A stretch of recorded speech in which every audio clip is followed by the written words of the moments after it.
Ouviremos agora o professor Dr. Roberto Correia da Silva Gomes, da Uninove de São Paulo, que falará sobre o ciclo PDCA nos contratos administrativos e a governança dialógica.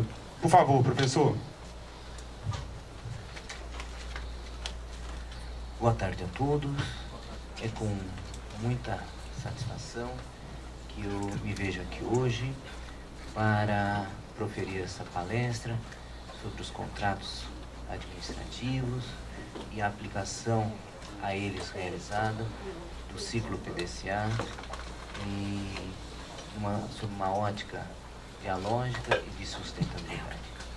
E agradeço em particular o convite desta casa, da pessoa do seu presidente, o Dr. Sebastião Elvésio, a quem inclusive parabenizo pela brilhante palestra que precedeu essa minha fala. Também a professora doutora Jamile Bergamasquini Matadiz, né, responsável pela cátedra Jean Monnet da Universidade de Minas Gerais. Também a Universidade de Itaúna, cumprimento meu amigo professor Dr. Carlos. E também o Dr. Assis, amigo, que representou aqui e representa a Universidade Federal de Minas Gerais. Gostaria de registrar também a presença do professor Dr. Roberto Tipitani, titular de Perúdia, um amigo que conheci agora nessa viagem, e o professor Dr. Vera Cruz, também amigo, que já conheço de outra oportunidade.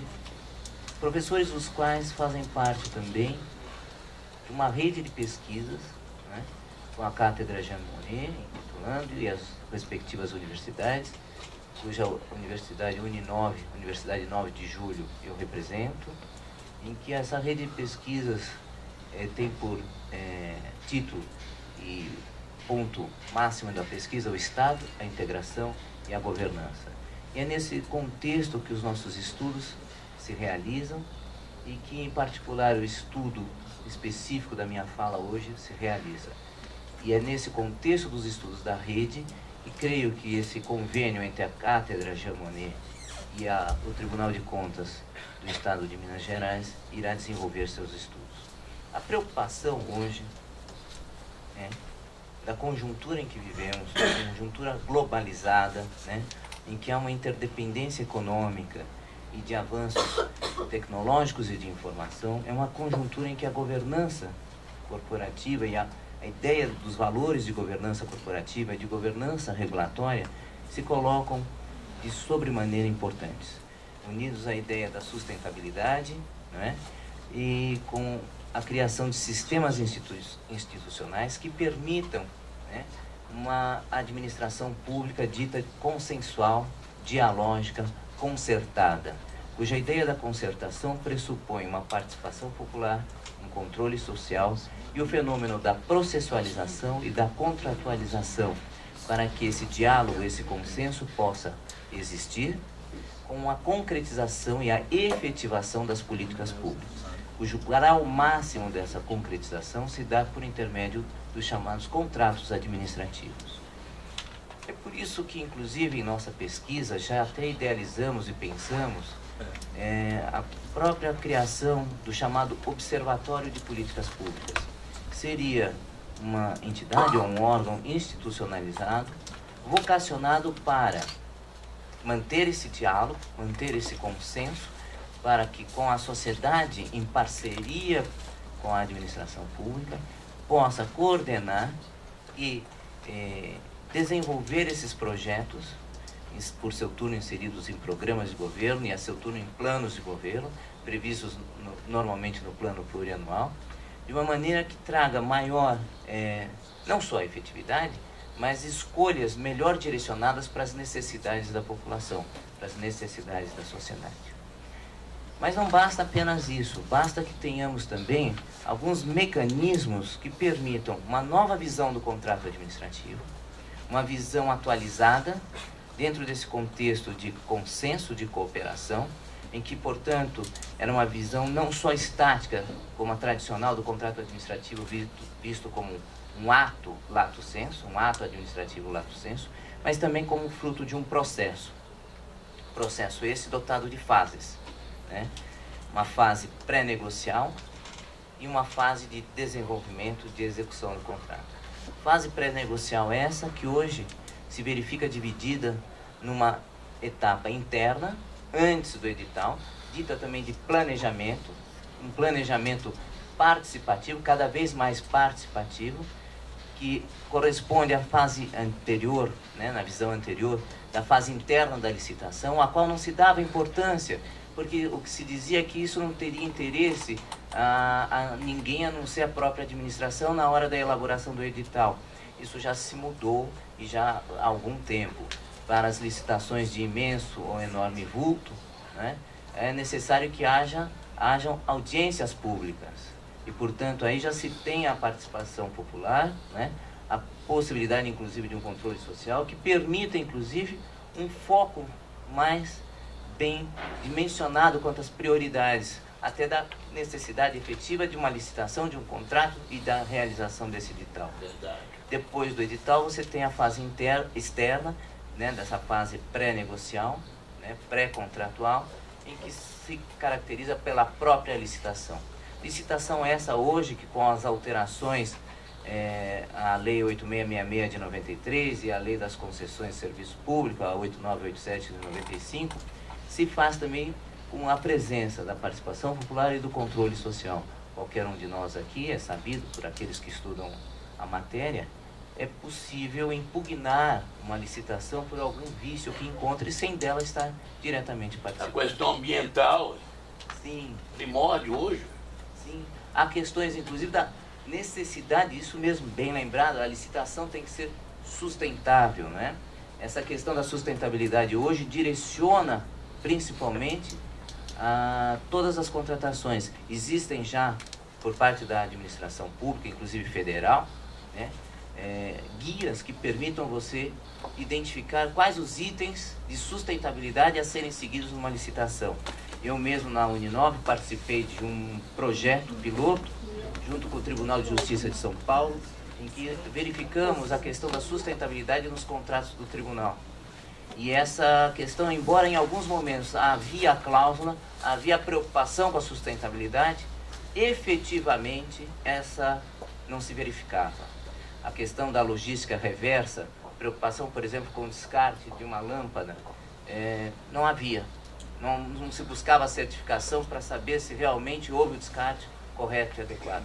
Vejam, são questões de vanguarda, são questões atuais, que não se falava há 15 anos, há 20 anos. São questões novas e que estão mudando e que faz com que também tenhamos que mudar a visão das contratações tradicionais. A governança é vista não só como um modelo institucional ou uma estrutura institucionalizada, mas também como uma postura a ser tomada. Fala-se em governança hoje pactual, concertada, não é? Ou seja, em que haja esse diálogo, num controle, uma atividade, portanto, de controle. A doutrina mais tradicional, como Maria Silvia Zanella de Pietro, liga a ideia da governança, né, com a ideia de poder de polícia. Mas vai além, né? Não é só controlar ou verificar os limites ao exercício da liberdade da propriedade, mas vai além. Vai você adequar e fiscalizar não só a conduta do particular, mas todo um arquétipo e um modelo da administração para buscar a efetividade, o resultado. Hoje se fala em constitucionalismo de resultado. É um tema muito bem tratado por Diogo de Figueiredo Moreira Neto, que traz a teoria italiana a respeito desse assunto. Já se fala de um paradigma de inconstitucionalidade por omissão, por não efetivação dos direitos fundamentais, ligado ao valor não mais validade, mas sim efetividade ou não efetividade desses direitos, cuja omissão autoriza um ativismo judicial dito pelo professor Juarez Freitas, professor que aqui também costuma vir a esta casa, grande amigo meu, um ativismo constitucional. Ligam-se os valores hoje a essa atividade de governança, né? Os valores de governança corporativa, também em alguns casos vista como autorregulação. A questão da autorregulação começou com a quebra da Enron em 2002, devem se lembrar, e aí nos Estados Unidos se fez a Sarbanes-Oxley, É a lei que carinhosamente chamam de Sarbox. A Sarbox traz alguns valores e traz a primeira vez em que se tentou institucionalizar já algumas regras de mercado que já eram adotadas, positivando-as. O resultado hoje é algo criticável, porque trouxe alguns custos de regulação que antes não existiam, sem um benefício tão satisfatório quanto se pretendia. Então, a governança se liga com a ideia de regulação, e uma regulação que seja eficiente, ou seja, que tenha um custo-benefício, né, para aquele bem comum, aquele bem-estar social que se busca efetivamente concretizar, através, normalmente, de um contrato administrativo. Então, que valores são esses? São princípios, não é? Os princípios do accountability, do disclosure, né, que é a transparência, do compliance, do fairness, que é a ideia de compatibilidade com as normas e de uma maneira com um senso de justiça. Além disso, fala-se do foco da regulação, ela tem que ser devidamente focada e, ao mesmo tempo, também proporcional. É justamente o princípio da proporcionalidade que vai medir se há uma omissão ou um exagero e poder fazer um controle adequado. Mas precisamos de uma técnica, precisamos de técnica para isso. E a técnica hoje institucionalizada, adotada pelo governo federal, nos seus cadernos MARE, né, da época do Ministério, da reforma, né, da implementação do novo modelo de gestão pública, nós temos o caderno 4, que fala justamente da adoção do ciclo PDCA como uma forma de controle de qualidade do processo. O processo liga-se à ideia hoje, portanto, como eu falei a vocês, do contrato administrativo. E veja-se que não é só a fase interna de pré-negocial, a fase externa da licitação, ou após a adjudicação e assinatura com a fase de desenvolvimento e execução, mas nós também temos algumas obrigações após o encerramento do contrato, ligadas à ideia da boa-fé objetiva administrativa, ideia que vem do direito português, né, e que decorre como um subprincípio da moralidade administrativa, princípio tão relevante que na Constituição de 88 é elevado à categoria de um bem jurídico autonomamente tutelado por meio de ação popular. Pena, na prática, tão maltratado, né, hoje, com todo esse contexto social, mas de uma importância dada pelo ordenamento jurídico sobremaneira, também tutelado pela ação de improbidade administrativa de titularidade do Ministério Público. Nesse contexto todo do que eu estou falando, a importância do PDCA, inclusive por parte do controle externo que se faz do Tribunal de Contas, foi evidenciado já na fala do professor Dr. Sebastião Elvésio, que deixou a meu cargo trazer algumas ideias, e pelo tempo tão curto que eu vou apenas encetar como que isso seria possível de ser aplicado dentro dessa visão de processo do contrato administrativo. Daria um curso, inclusive eu tenho até elaborado um curso sobre essa questão do PDCA e sua aplicação no contrato administrativo. Mas algumas ideias eu acho que vale a pena passarmos. Não é a única técnica o PDCA, mas é aplicada pelo governo federal, é eleita pelo governo federal dentro de outras. Tem-se também a gestão de qualidade total, que é uma técnica que, unida ao PDCA, nos traz também alguns benefícios. E as demais técnicas, como o Seis Sigma e outras, que estão hoje reunidas num livro que é o PMBOK, que traz as técnicas mais avançadas e as experiências da área da administração no setor. Como é que então se aplicaria o PDCA? Pegando as fases do contrato administrativo, nós temos a fase inicial que eu falei, que é do planejamento. Nessa fase, o que se faria é a implantação, portanto, de um programa interno de qualidade e participação na administração e no próprio pensar do edital e do futuro contrato administrativo.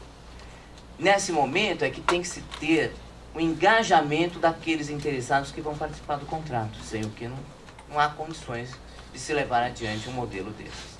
Então, é importante que esse comprometimento venha. E esse comprometimento só vem com a certeza de que haverá uma continuidade. Uma continuidade mesmo que haja troca da direção. O grande problema que se vê na implementação desse procedimento, desse método, é a falta da continuidade, do incentivo, que ao longo do tempo, né, em vez do ciclo se renovar, ele acaba se desgastando e desanimando aqueles que dele participam. O planejamento mal feito não vai dar em nada. É A isso prazo mesmo. preliminar. Nós temos hoje, na prática é isso, nós temos hoje vários instrumentos postos no direito.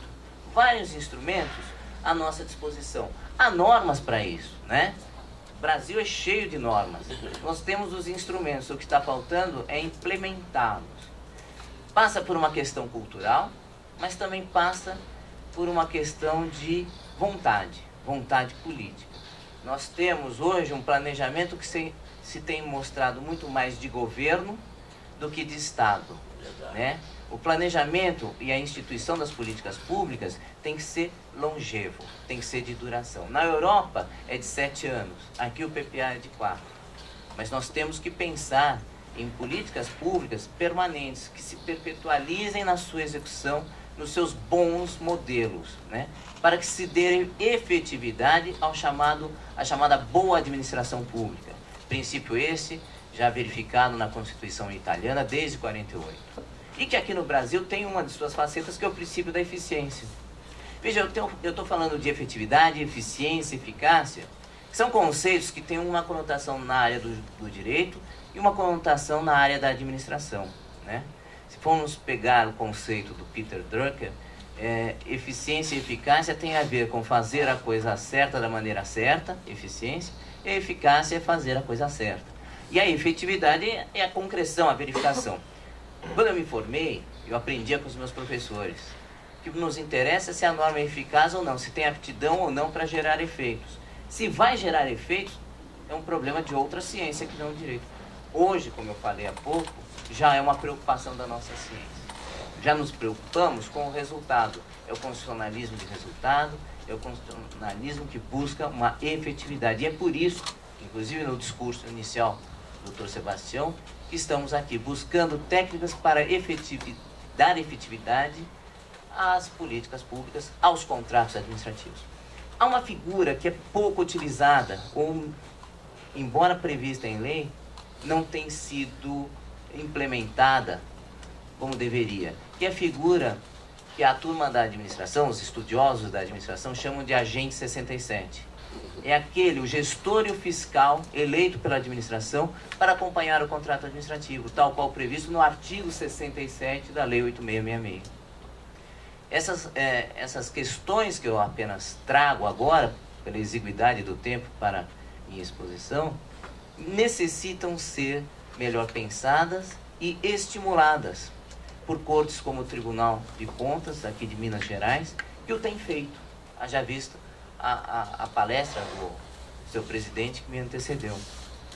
Veja, dividindo o contrato em etapas, planejamento, execução e até a fase de encerramento, inclusive com o viés da sustentabilidade do meio ambiente, com a preocupação na preocupação e renovação, nós conseguimos unir uma técnica de gestão de administração com seus valores a uma visão atualizada do direito administrativo.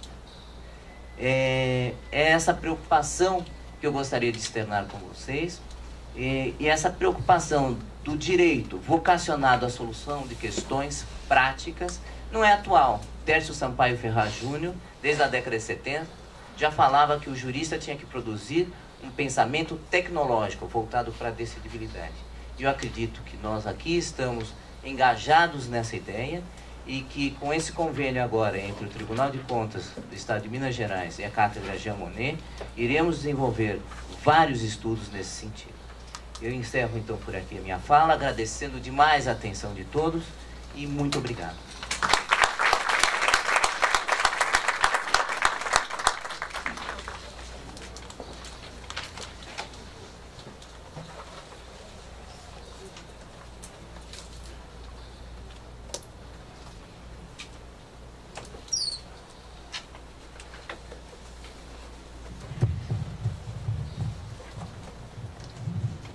Gostaria de convidar o conselheiro, presidente do Tribunal de Contas, Sebastião Elvésio, para fazer a entrega do certificado ao palestrante, por favor.